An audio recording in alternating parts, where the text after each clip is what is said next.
কোরবানি ঈদের আগে মশলার বাজারে কারসাজির চেষ্টা চলে প্রতি বছর, ব্যতিক্রম হয়নি এবারও। কয়েকদিনের ব্যবধানে আদার দাম বেড়েছে ৮০ টাকা।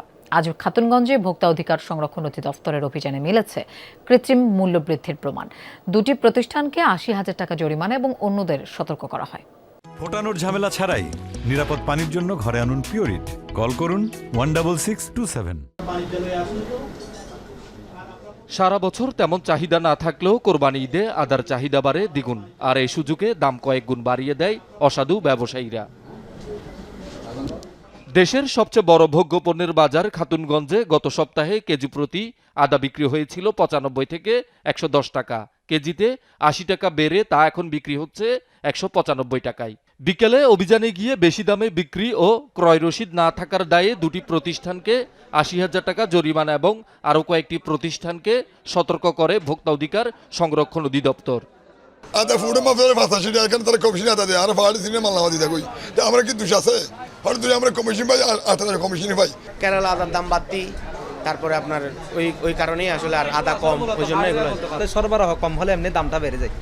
এটা সরবরাহ কম আছে। বিষয়টা একটু আসলে ক্রিটিক্যাল। আমরা চাইলেও এরা দেয় না, হয়তো নইলে মালটা অন্য জায়গায় দিয়ে দেবে, এই অবস্থা আর কি।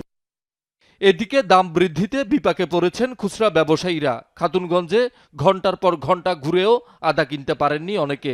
অস্বাভাবিক এই মূল্য বৃদ্ধির জন্য সিন্ডিকেটের কারসাজিকে দুষছেন তারা। 5 দিনের ব্যবধানে যদি এইভাবে হয় তাহলে আমরা কি করব? আমরা নিজেরাও তো ব্যবসা করতে হবে। সিন্ডিকেট ছাড়া আর কি বা হতে পারে?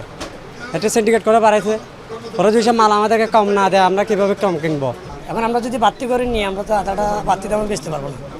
কিলাই এখানে কাস্টমারের বিভিন্ন কথা বলতেছে, আমরা হঠাৎ করে দাম বাড়াই ফেলছি, এই অনুযায়ী মানে কাস্টমারের সাথে মার্কেটিং করতে হয়। সকাল 8টা বাজে এখন পর্যন্ত বেলা বাজে 4টে বেজে গেছে, কই আমরা এই পর্যন্ত 1 কেজি মাল কিনতে পারি না। কোরবানি ঈদকে সামনে রেখে মশলার বাজার নিয়ন্ত্রণে রাখতে অভিযান অব্যাহত রাখার কথা জানায় অভিযান টিম। ওনারা যারা দাবি করে যে ওনারা কমিশনে বিজনেস করে, তারা যেন ফিরে আসে এই জায়গাটা থেকে। তাহলে হবে কি, আমাদের জন্য ক্রয় বিক্রয়ের ভিত্তিতে যখন বিজনেস করবে তাদের ডকুমেন্ট থাকবে পর্যাপ্ত। আমাদের পরবর্তী জায়গায় যেখান থেকে অপরাধটা হচ্ছে, আমাদের পরবর্তী জায়গায় আমাদের সুযোগ থাকবে। শহীদুল সুমন, যমুনা নিউজ, চট্টগ্রাম।